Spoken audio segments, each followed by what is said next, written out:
ನಮಸ್ಕಾರ ಸ್ನೇಹಿತರೆ. ಭಾರತದ ರಸ್ತೆಗಳಲ್ಲಿ ಪ್ರತಿದಿನ ಲಕ್ಷಾಂತರ TVS ದ್ವಿಚಕ್ರ ವಾಹನಗಳು ಓಡಾಡ್ತಿರೋದನ್ನು ನಾವು ನೋಡ್ತಾ ಇದ್ದೀವಲ್ವಾ. ಅಪಾಚೆ ಬೈಕ್ನ ವೇಗವಿರಲಿ, ಜುಪಿಟರ್ ಸ್ಕೂಟರ್ನ ಸೌಕರ್ಯವಿರಲಿ ಅಥವಾ ಹಳ್ಳಿಗಳ ಜೀವನಾಡಿಯಾದ TVS XL ಇರಲಿ, ಈ ಮೂರು ಅಕ್ಷರಗಳು ಭಾರತೀಯರ ಬದುಕಿನ ಭಾಗವಾಗಿಬಿಟ್ಟಿವೆ. ಆದರೆ ಇಂದು ವಿಶ್ವದ ಬೃಹತ್ ಆಟೋಮೊಬೈಲ್ ಸಂಸ್ಥೆಗಳಲ್ಲಿ ಒಂದಾಗಿರುವ TVS ಸಾಮ್ರಾಜ್ಯ ಶುರುವಾಗಿದ್ದು ದ್ವಿಚಕ್ರ ವಾಹನಗಳಿಂದಲ್ಲ, ಬದಲಿಗೆ ಒಂದು ಸಾಧಾರಣ ಬಸ್ ಸರ್ವಿಸ್ನಿಂದ ಎಂದರೆ ನೀವು ನಂಬ್ತೀರಾ? ಬನ್ನಿ, ಇಂದಿನ ನಮ್ಮ ಶೋಧ ಸಂಚಿಕೆಯಲ್ಲಿ TVS ಸಂಸ್ಥೆ ನಡೆದು ಬಂದ ಈ ರೋಚಕ ಇತಿಹಾಸವನ್ನು ಹುಡುಕುತ್ತಾ ಹೋಗೋಣ. ಅದಕ್ಕಿಂತ ಮೊದಲು ನೀವಿನ್ನು ನಮ್ಮ ಶೋಧ ಚಾನಲ್ಗೆ ಸಬ್ಸ್ಕ್ರೈಬ್ ಆಗಿಲ್ಲ ಅಂದರೆ ಮೊದಲು ಸಬ್ಸ್ಕ್ರೈಬ್ ಮಾಡಿ, ಪಕ್ಕದಲ್ಲೇ ಇರೋ ಬೆಲ್ ಐಕನ್ನ ಟಚ್ ಮಾಡಿ. ಈ ಕಥೆ ಆರಂಭವಾಗುವುದು 1911ರಲ್ಲಿ ತಮಿಳುನಾಡಿನ ಮದುರೈನಲ್ಲಿ ತಿರುಕುರುಂಗುಡಿ ವೆಂಕಟರಾಮ ಸುಂದರಂ ಅಯ್ಯಂಗಾರ್ ಅಂದರೆ TV ಸುಂದರಂ ಅಯ್ಯಂಗಾರ್ ಎಂಬ ಮಹತ್ವಾಕಾಂಕ್ಷಿ ವ್ಯಕ್ತಿ ತಮ್ಮ ವಕೀಲಿ ಹಾಗೂ ರೈಲ್ವೆ ಕೆಲಸವನ್ನು ಬಿಟ್ಟು ದಕ್ಷಿಣ ಭಾರತದ ಮೊದಲ ಸಂಘಟಿತ ಬಸ್ ಸಾರಿಗೆ ಸಂಸ್ಥೆಯನ್ನು ಪ್ರಾರಂಭಿಸಿದರು. ಅವರ ಬಸ್ಸುಗಳು ಎಷ್ಟು ಸಮಯ ಪಾಲನೆಗೆ ಹೆಸರಾಗಿದ್ವೆ ಅಂದರೆ, ಜನರು ಗಡಿಯಾರ ನೋಡೋದನ್ನು ಬಿಟ್ಟು ಸಮಯ ಹೊಂದಿಸುವ ಬದಲು ಸುಂದರಂ ಅಯ್ಯಂಗಾರ್ ಅವರ ಬಸ್ ಬರುವುದನ್ನು ನೋಡಿ ಸಮಯ ನಿಗದಿಪಡಿಸುತ್ತಿದ್ದರಂತೆ. ಗ್ರಾಹಕರ ನಂಬಿಕೆ, ನಿಖರತೆ ಮತ್ತು ಸೇವೆ ಅಂದರೆ ಟ್ರಸ್ಟ್ ಟು ವ್ಯಾಲ್ಯೂ ಸರ್ವಿಸ್ ಎಂಬ ತತ್ವಗಳೇ ಮುಂದೆ TVS ಎಂಬ ಬ್ರ್ಯಾಂಡ್ನ ಅಡಿಪಾಯವಾದವು. 1929ರ ವೇಳೆಗೆ ಜನರಲ್ ಮೋಟಾರ್ಸ್ ಸಂಸ್ಥೆಯ ಡೀಲರ್ಶಿಪ್ ಪಡೆದ TVS ಆಟೋಮೊಬೈಲ್ಸ್ ಲೋಕಕ್ಕೆ ಅಧಿಕೃತವಾಗಿ ಕಾಲಿಟ್ಟಿತ್ತು. ಅಧ್ಯಾಯ 2. ಬಿಡಿ ಭಾಗಗಳಿಂದ ಮೊಪೆಡ್ ಕ್ರಾಂತಿಯವರೆಗೆ ಅಂದರೆ 1960ರಿಂದ 1980ರವರೆಗೆ ಸ್ವಾತಂತ್ರ್ಯದ ನಂತರ TVS ಸಮೂಹವು ಕೇವಲ ಗಾಡಿಗಳ ಮಾರಾಟ ಅಷ್ಟೇ ಅಲ್ಲದೆ ಸ್ವತಃ ವಾಹನಗಳ ಬಿಡಿ ಭಾಗಗಳನ್ನು ತಯಾರಿಸಲು ಶುರು ಮಾಡಿತು. ಆದರೆ ಇಡೀ ಭಾರತೀಯ ಚಿತ್ರಣವನ್ನು ಬದಲಾಯಿಸಿದ್ದು 1976ರ ಒಂದು ನಿರ್ಧಾರ. ತಮಿಳುನಾಡಿನ ಹೊಸೂರಿನಲ್ಲಿ TVS ತನ್ನ ಮೊದಲ ದೊಡ್ಡ ಮ್ಯಾನುಫ್ಯಾಕ್ಚರಿಂಗ್ ಪ್ಲ್ಯಾಂಟನ್ನು ಸ್ಥಾಪಿಸಿತು. 1980ರಲ್ಲಿ ಈ ಫ್ಯಾಕ್ಟರಿಯಿಂದ ಹೊರಬಂದಿದ್ದೇ TVS 50. ಇದು ಭಾರತದ ಮೊದಲ 2 ಸೀಟುಗಳ ಮೊಪೆಡ್ ಆಗಿತ್ತು. ಸಾಮಾನ್ಯ ಮಧ್ಯಮ ವರ್ಗದ ಕುಟುಂಬಕ್ಕೆ ಕೈಗೆಟುಕುವ ದರದಲ್ಲಿ ಸಿಕ್ಕ ಈ ವಾಹನ ಭಾರತೀಯರ ಸಾರಿಗೆ ವ್ಯವಸ್ಥೆಯನ್ನೇ ಕ್ರಾಂತಿಗೊಳಿಸಿತು.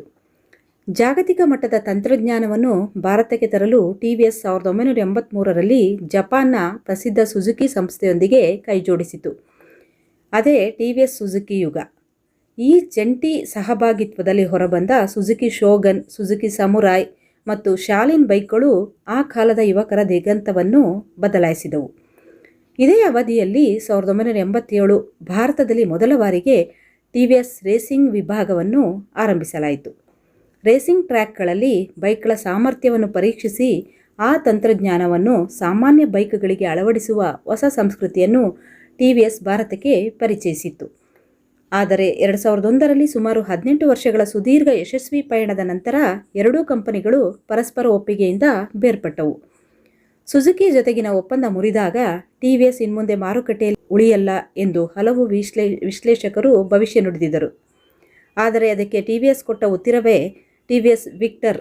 ಇದು ಸಂಪೂರ್ಣವಾಗಿ ಭಾರತದಲ್ಲಿ ವಿನ್ಯಾಸಗೊಂಡು ದೇಶೀಯವಾಗಿ ತಯಾರಾದ ಭಾರತದ ಮೊದಲ 4 ಸ್ಟ್ರೋಕ್ ಮೋಟಾರ್ ಸೈಕಲ್ ಆಗಿತ್ತು.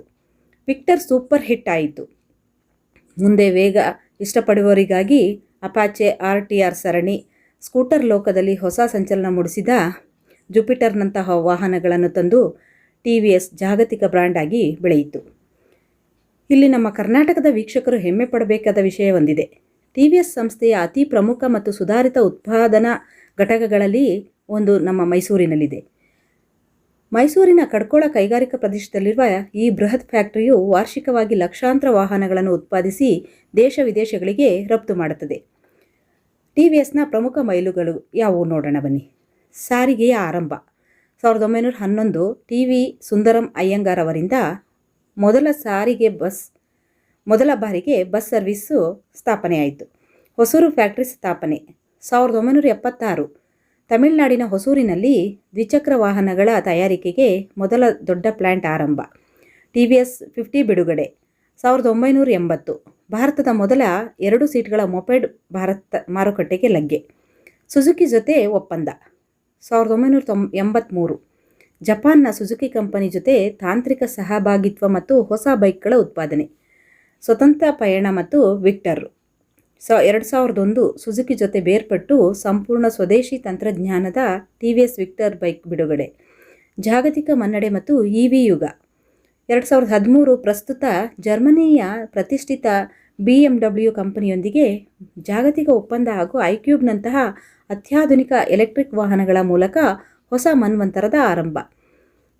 ಗುಣಮಟ್ಟಕ್ಕೆ ನೀಡುವ ಅತ್ಯುನ್ನತ ಜಾಗತಿಕ ಪ್ರಶಸ್ತಿಯಾದ ಡೆಮಿಂಗ್ ಪ್ರಶಸ್ತಿ ಪಡೆದ ಏಕೈಕ ಭಾರತೀಯ ದ್ವಿಚಕ್ರ ವಾಹನ ಸಂಸ್ಥೆ ಟಿವಿಎಸ್. ಇಂದು ಬ್ರಿಟನ್ನಿನ ಐಕಾನಿಕ್ ಬ್ರ್ಯಾಂಡ್ ಆದ ನಾರ್ಟನ್ ಬೈಕ್ಸ್ ಅನ್ನು ಕೂಡ ಟಿವಿಎಸ್ ಖರೀದಿಸಿದೆ. ಮದುರೈನ ಒಂದು ಸಾಧಾರಣ ಬಸ್ನಿಂದ ಆರಂಭವಾದ ಈ ಪಯಣ ಇಂದು ಜಗತ್ತಿನ 80ಕ್ಕೂ ಹೆಚ್ಚು ದೇಶಗಳಲ್ಲಿ ಭಾರತದ ಹೆಸರನ್ನು ಎತ್ತಿ ಹಿಡಿದಿದೆ. ಸ್ನೇಹಿತರೆ, ಟಿವಿಎಸ್ ಸಂಸ್ಥೆಯ ಈ ರೋಚಕ ಇತಿಹಾಸದ ಬಗ್ಗೆ ನಿಮ್ಮ ಅನಿಸಿಕೆಯನ್ನು ಕಮೆಂಟ್ ಮಾಡಿ ತಿಳಿಸಿ. ಇಂತಹ ಮತ್ತಷ್ಟು ಆಸಕ್ತಿದಾಯಕ ಸಂಶೋಧನಾತ್ಮಕ ಕಥೆಗಳಿಗಾಗಿ ನಮ್ಮ ಶೋಧ ಚಾನಲ್ಗೆ ಸಬ್ಸ್ಕ್ರೈಬ್ ಆಗಿ. ಶೋಧ ಸದಾ ನಿಮ್ಮೊಂದಿಗೆ. ಧನ್ಯವಾದಗಳು.